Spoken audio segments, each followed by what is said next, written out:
वो 4 जज कौन थे जिन्होंने सरकार की हाँ में हाँ मिलाई थी। मैं आपको याद दिला देता हूँ वो कौन थे। बाद में बहुत बड़े बड़े नामी लोग बने थे वो। उसमें पीएन भगवती थे, उसमें एएन रे थे, उसमें वाईवी चंद्रचूड़ थे, उसमें एचएम बेग थे। इन 4 शख्सों ने, जो हिंदुस्तान के सुप्रीम कोर्ट के जज थे उस वक्त, इन्होंने हाई कोर्ट के फैसले को पलट दिया था और कहा था कि इमरजेंसी में हेबियस कॉर्पस नहीं हो सकता। मतलब आपको पकड़ के गोली मार दी जाए तो आप अदालत में आके पूछ नहीं सकते कि मेरा बेटा कहाँ गया। इन 4 जजों ने फैसला दिया था। इतिहास इन 4 को याद नहीं रखता। इतिहास उस एक शख्स को याद रखता है जिसने हिम्मत से कहा था ये झूठ हो रहा है, और वो थे जस्टिस एचआर खन्ना। आज उस एचआर खन्ना की तस्वीर कोर्ट नंबर 2 में है, इन 4 शख्सों की तस्वीर में।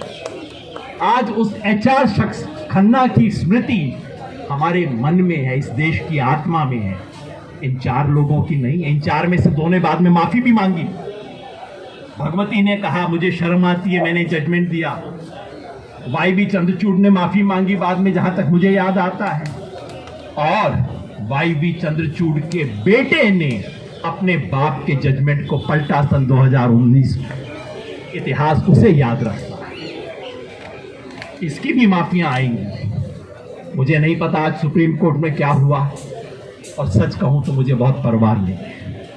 हम जानते हैं क्या होता है, इससे फालतू मैं नहीं कहूंगा। मगर याद रखिए, इतिहास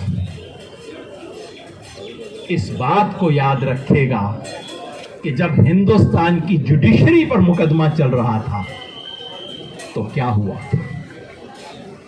तो और भाषण नहीं दूंगा। मैंने आमिर अजीज की एक कविता को कोट किया था अपने आर्टिकल में।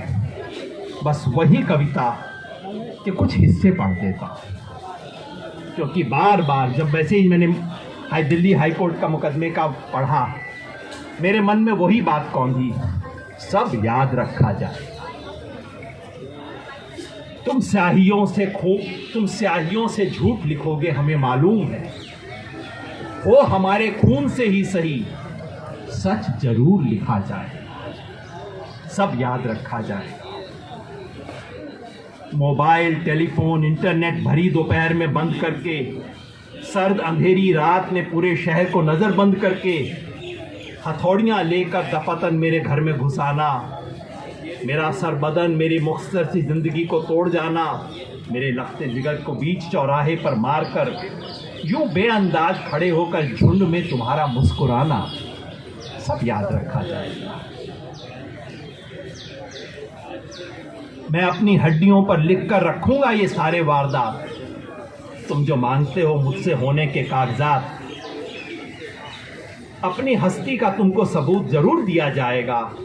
ये जंग तुम्हारी आखिरी सांस तक लड़ा जाएगा, सब याद रखा जाएगा। ये भी याद रखा जाएगा कि किस तरह तुमने वतन को तोड़ने की साजिशें की। ये भी याद रखा जाएगा कि किस जतन से हमने वतन को जोड़ने की ख्वाहिशें की। जब कभी भी जिक्र आएगा दौरे बुज़दिली का, तुम्हारा काम याद रखा जाएगा। जब भी कभी जिक्र आएगा दौरे जिंदगी का, हमारा नाम याद रखा जाएगा। और हमारा हम का नहीं, कि हमारे जो 10 साथी अंदर हैं उनका नाम याद रखा जाएगा। कि कुछ लोग थे जिनके इरादे टूटे नहीं थे लोहे की हथौड़ियों से। कि कुछ लोग थे जिनके ज़मीर बिके नहीं थे इजारेदारों की कौड़ियों से।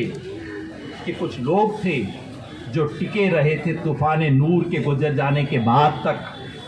कि कुछ लोग थे जो जिंदा रहे थे अपनी मौत की खबर आने के बाद तक। भले भूल जाएं पलक आंखों को मूंदना, भले भूले जमी अपनी धुरी पर घूमना, हमारे कटे परों के परवाज को, हमारे फटे गलों की आवाज को याद रखा जाएगा। तुम रात लिखो, हम चांद लिखेंगे। तुम रात लिखो, हम चांद लिखेंगे। तुम जेल में डालो, हम दीवार फांद लिखेंगे। तुम FIR लिखो, हम तैयार लिखेंगे। तुम हमें कत्ल कर दो, हम बन के भूत लिखेंगे। तुम्हारे कत्ल के सारे सबूत लिखेंगे। तुम अदालतों में बैठकर चुटकुले लिखो, हम सड़कों दीवारों पर इंसाफ लिखें। और मुझे कुछ नहीं कहना।